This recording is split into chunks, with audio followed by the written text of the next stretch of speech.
I toyed with my food. "It's best," continued Mark, "if the goat has been dead for about 3 days, so it's got a good smell going. That's more likely to attract the dragons." "You're proposing 20 hours on a boat, a small boat," added Mark, "on violently heaving seas, probably, with a 3-day-old dead goat?" "Yes." "I hardly know what to say." "There's one other thing that I should probably say," said Mark, "which is that I've no idea if any of this is true. There are wildly conflicting stories, and some are probably just out of date, or even completely made up. I hope we'll have a better idea of the situation when we get to Labuan Bajo tomorrow. We're flying tomorrow via Beamer, and we should be at Denpasar Airport early. It was a nightmare getting these tickets and the connecting flight, and we mustn't miss the plane." We did. Fresh eruptions of hell awaited us at Denpasar Airport, which was a turmoil of crowds and shouting, with a sense of incipient violence shimmering just beneath the surface. The airline check-in man said that our flight from Beamer to Labuan Bajo had not been confirmed by the travel agent, and as a result we had no seats. He shrugged and gave us back our tickets. We had been told that serenity was the best frame of mind with which to tackle Indonesia, and we decided to try it. We tried serenely to point out that it actually said confirmed on our tickets, but he explained that confirmed didn't actually mean confirmed as such. It was merely something that they wrote on tickets when people asked them to, because it saved a lot of bother and made them go away. He went away. We stood waggling our tickets serenely at thin air. Behind the check-in desk was a window, and from behind this a thin airline official with a thin moustache, a thin tie, and a white shirt with thin epaulets sat smoking cigarettes and staring at us impassively through narrow wreaths of smoke. We waved our tickets at him, but he just shook his head very, very slightly. We marched serenely over to the ticket office, where they said it was nothing to do with them and we should talk to the travel agent. A number of decreasingly serene phone calls to the travel agent in Bali simply told us that the tickets were definitely confirmed, and that's all there was to it. The ticket office told us that they definitely weren't, and that's all there was to it. "What about another flight?" we asked. "Maybe," they said, "maybe in a week or two." "A week or two?" we exclaimed. "Moment," said one of the men, took our tickets and went away with them. About 10 minutes later he returned and gave them to a second man, who said, "Moment," and went away with them in turn. He returned 15 minutes later, looked at us and said, "Yes, what do you want to know?" We explained the situation all over again, whereupon he nodded, said, "Moment," and disappeared again. When, after a longish while had passed, we asked where he was, we were told he had gone to visit his mother in Jakarta because he hadn't seen her in 3 years. Had he taken our tickets with him, we inquired. No, they were here somewhere, we were told. Did we want them? Yes, we did, we explained. We were trying to get to Labuan Bajo. This news seemed to cause considerable consternation, and within minutes everyone in the office had gone to lunch. It became clear that the plane was going to leave without us. We had the option of doing the first part of the flight as far as Beamer, and then being stranded there, but decided instead to stay in Bali and go and deal with the travel agent. No more Mr. Serene guys. A minibus took us back to the travel agency, where we stormed slowly up the stairs with all our baggage and angrily refused to sit and have coffee and listen to a machine which played Greensleeves whenever the phone rang.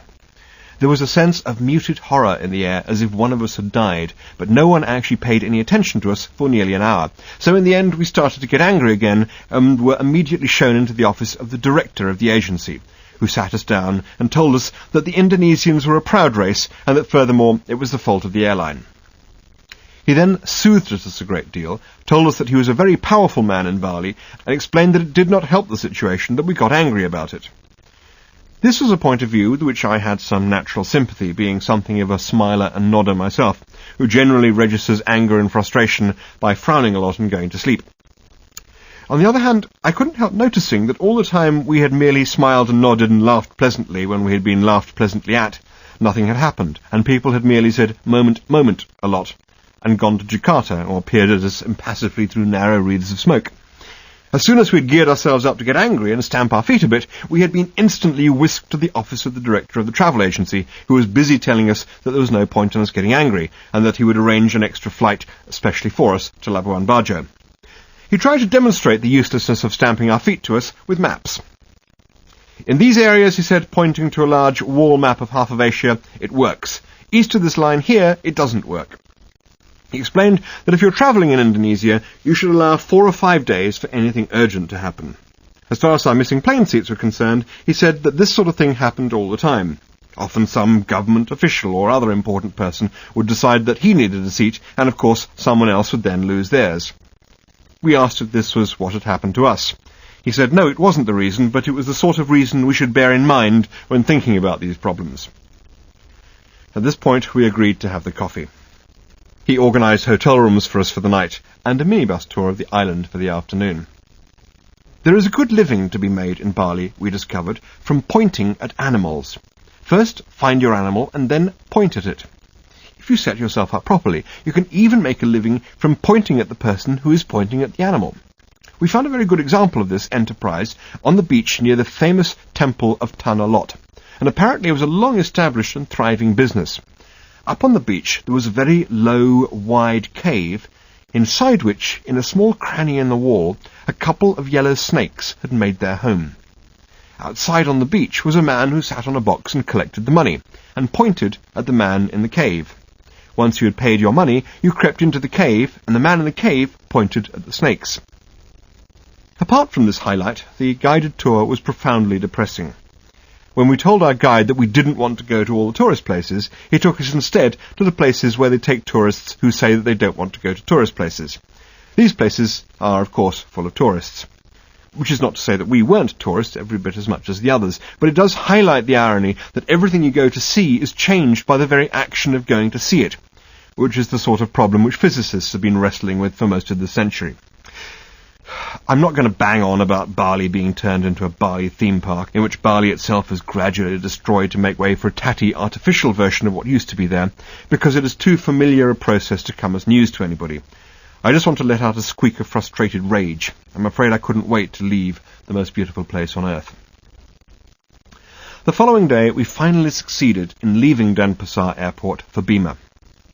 Everyone knew us from the ructions of the day before, and this time the narrow man who had peered at us through wreaths of smoke was wreathed in smiles and terribly helpful. This, though, was only softening us up. At Bima, we were told, there was no flight at all to Labuan Bajo till the following morning.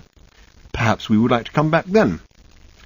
At that point we started to get into a bit of a frenzy, and then suddenly we were unexpectedly seized and pushed through the crowds and shoved onto a dilapidated little plane that was sitting fully loaded on the tarmac, waiting to take off for Labuan Bajo.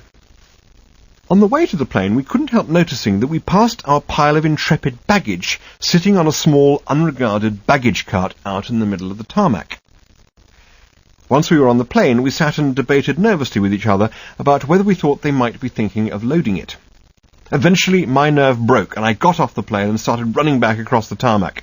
I was quickly intercepted by airline staff, who demanded to know what I thought I was doing. I said baggage a lot and pointed.